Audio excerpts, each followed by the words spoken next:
¿Qué harías si, por azares de la vida, te encontraras cara a cara con la persona que arruinó tu existencia? ¿Qué harías si tuvieras delante tuya al monstruo que te torturó en el pasado?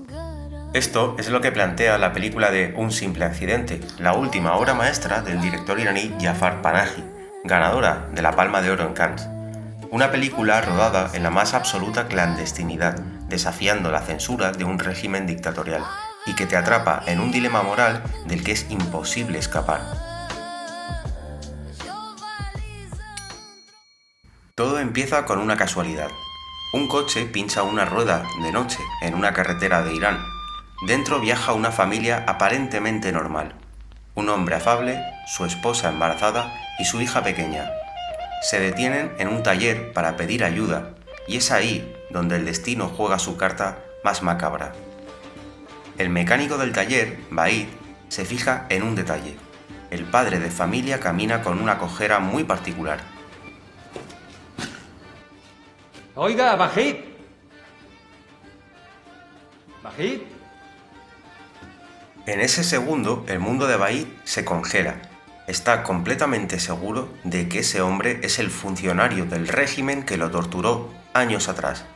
Cegado por la rabia, decide seguirlo en secreto. Al día siguiente, el plan se ejecuta. Vahid lo secuestra, lo mete en su furgoneta y lo lleva al desierto profundo con una pala. Su plan es enterrarlo vivo, pero justo cuando empieza a echarle tierra encima, el hombre, desesperado, jura y perjura que se equivoca de persona. ¡Para! Ha sido una obsesión que me ha perseguido durante años. Me jodiste bien. Me jodiste la vida, capullo. ¡Durante años dices! ¡Yo perdí la pierna el año pasado en un accidente! ¡Para ya! Vas a pagar todas ¡Compruébalo! juntas. ¡Compruébalo tú mismo! juro. ¡Mira mis cicatrices! ¡Ya verás cómo son recientes! ¡Míralo! ¡Hoy iba a ir al médico! ¡Hoy iba a ir al médico! ¡Compruébalo tú mismo! ¡Compruébalo! ¿Y si no es él? La duda paraliza a Vahid. Para estar 100% seguro antes de cometer un asesinato a sangre fría, decide convertir su furgoneta en un tribunal clandestino itinerante. Empieza a recorrer las calles sumando al vehículo a otras 4 víctimas que sufrieron los mismos abusos. Es aquí donde la película se transforma en un thriller psicológico claustrofóbico y brutal. El prisionero resulta ser un fanático retorcido y sin remordimientos, pero el verdadero conflicto está ya entre las propias víctimas. ¿Tienen derecho a tomarse la justicia por su mano?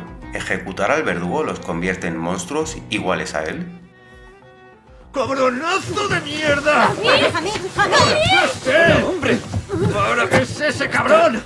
¡Soltadme! ¡Cállate! ¡Soltadme! ¡Calles! ¡Soltadme! ¡Para de gritar! ¡Soltadme! ¡No grites o te saco de aquí! Os juro que es ese cabronazo.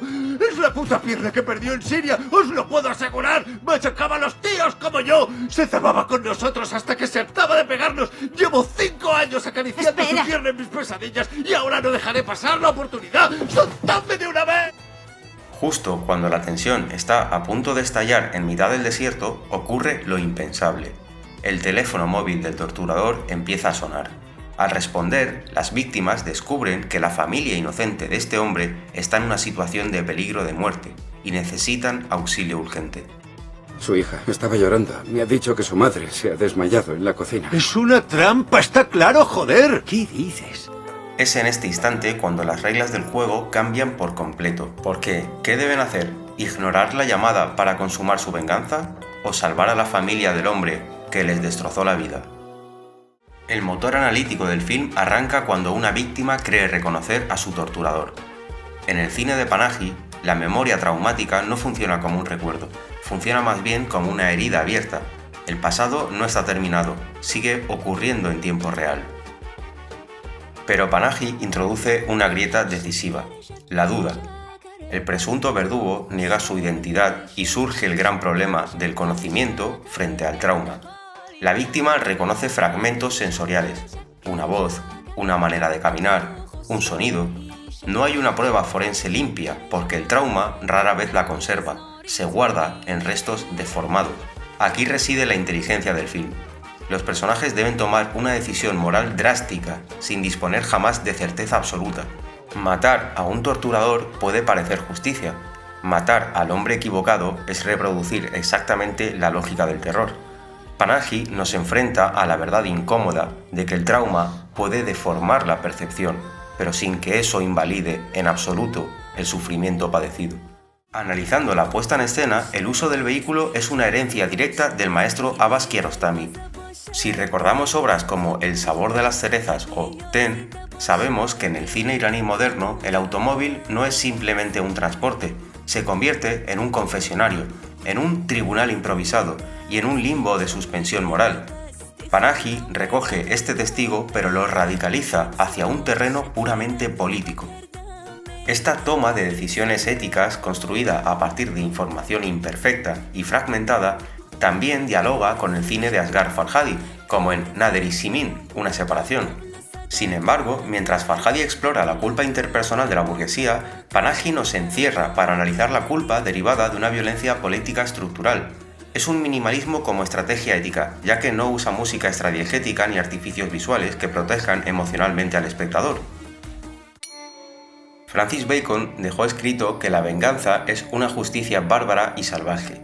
Cuando las instituciones colapsan moralmente, surge la tentación inevitable de ejercerla, pero el film demuestra que ejecutar al verdugo a sangre fría te asimila a él, convirtiendo la justicia en un acto igual de primitivo que el crimen original.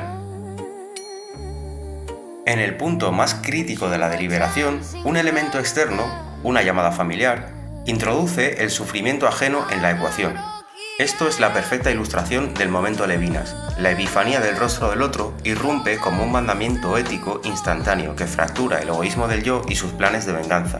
La responsabilidad hacia el prójimo paraliza la dinámica del odio. Apoyándose en pensadoras como Simone Weil, el film sostiene que el ser humano se define por sus actos relacionales.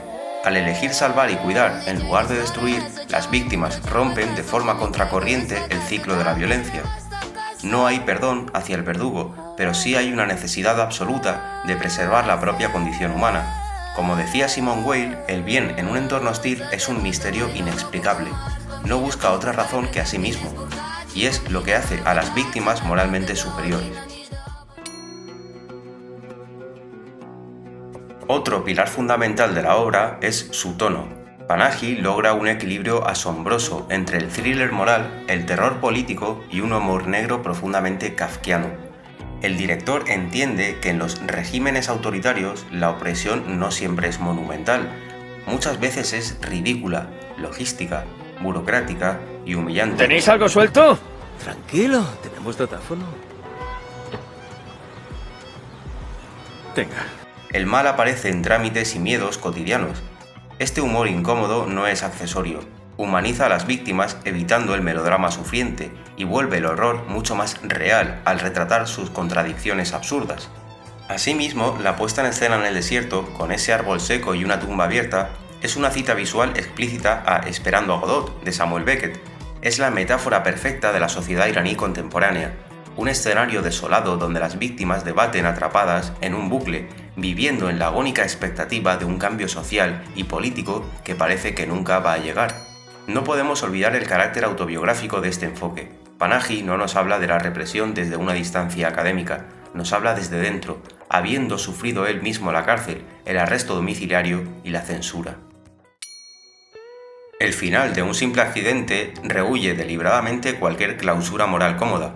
Nos deja instalados en la incomodidad porque, en contextos de terror político, la justicia perfecta se vuelve imposible. Solo quedan decisiones imperfectas tomadas por seres humanos muy dañados. Al igual que el cine de Michael Haneke en Caché o los dilemas morales de Kieslowski, Panahi se niega a entregarnos una catarsis de alivio. Su conclusión es demoledora. Bajo determinadas condiciones históricas, nadie sale intacto del sistema del terror. Pero el golpe definitivo de la película va dirigido a nosotros, los espectadores occidentales. Panahi nos obliga a asomarnos a un abismo moral tremendo y nos plantea una pregunta explosiva. ¿Por qué le exigimos procesos limpios, legalidad y justicia a quienes jamás en su vida recibieron protección legal? Un accidente es una obra maestra absoluta que no busca dejarnos tranquilos, sino dinamitar todas nuestras certezas.